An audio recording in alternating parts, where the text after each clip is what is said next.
You know that feeling, right? Where you're caught between the comfort of who you are and this little pull towards who you could become. Well, what if I told you that feeling isn't a problem to be solved? Well, it's the whole journey. Today, we're going to explore how to navigate this amazing voyage between the safety of the harbor and the call of the open ocean. And that's really the heart of it. We're all navigators. The goal isn't to find some perfect, fixed map that tells you where to go. Nope. The real skill is learning how to use the tools that let you chart your own course through it all. So, to navigate this sea, we've basically got two essential tools. Our entire lives are shaped by these two powerful and, yeah, sometimes competing forces, the anchor and the sail. And look, getting a handle on this dynamic isn't just a nice idea, it is the absolute key to a flourishing life. Okay, so let's break this down. The anchor, that's everything that keeps us grounded.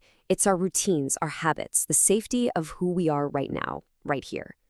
The sail, on the other hand, well, that's everything pulling us forward. It's growth, it's change, and it's that thrilling and, let's be honest, sometimes terrifying idea of who we might become. One is about safety, the other is all about growth. And this quote, man, it just nails the central challenge, doesn't it? It's not about choosing one over the other.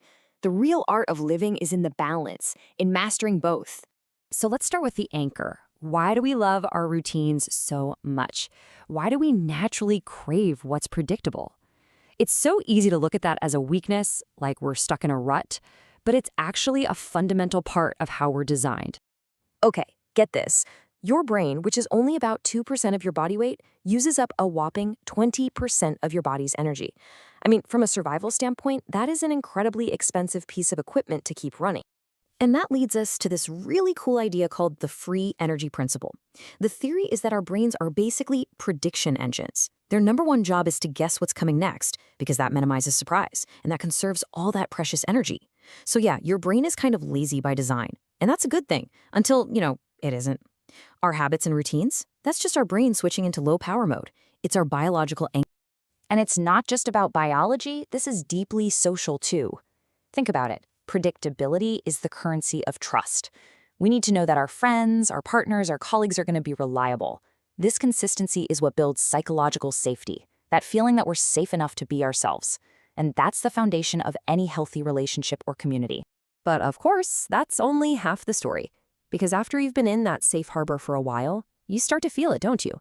That little bit of restlessness, that quiet whisper from the open ocean, that's the signal. It's time to use the sail. The psychologist Carl Jung had a great word for this, enantiodromia. Just think of it like a pendulum. The further you push it in one direction, say extreme routine, the more forcefully it's going to swing back in the other. So that sudden urge you get to shake everything up, that's not chaos. That's your mind trying to find its balance again.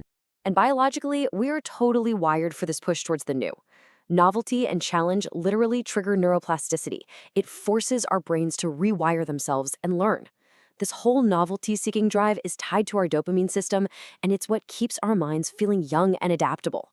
A species that never explores new territory stagnates, and honestly, so do we if we never raise the sail.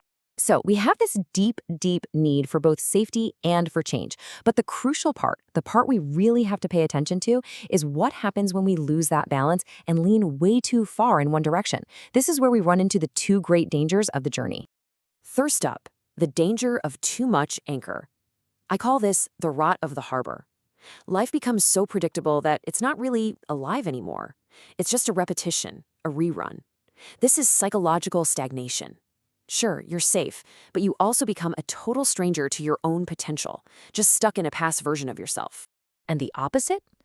Well, it's just as bad. Too much sail. This is the chaos of the storm. Without an anchor to ground you, you have no center. You're just constantly changing, drifting at the mercy of every new trend or whim. You get this identity fragmentation, and it means you can't build anything that lasts. Not a relationship, not a career, not a legacy. All right, we've gone through the theory, we've looked at the dangers. So how do we actually apply this? How do we become a conscious navigator in our own lives? Let's get practical. It really comes down to a simple 3-step protocol.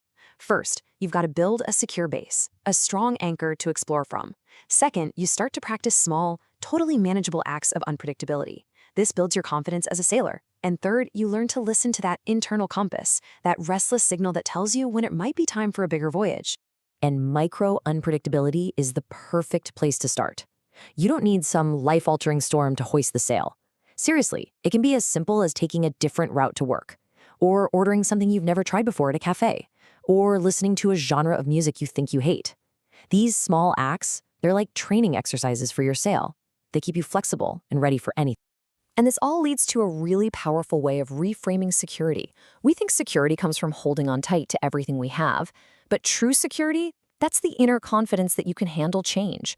It's the resilience you build every single time you practice raising your sail, knowing you've got what it takes to handle whatever the open ocean throws at you. So, I'll leave you with this one question to think about. Right now in your life, what do you need more of? Do you need the stability that comes from checking your anchor, reinforcing your routines and your connections? Or are you feeling that restless signal? The one that's telling you it's time to find some courage, raise your sail, and see what's waiting for you just over the horizon.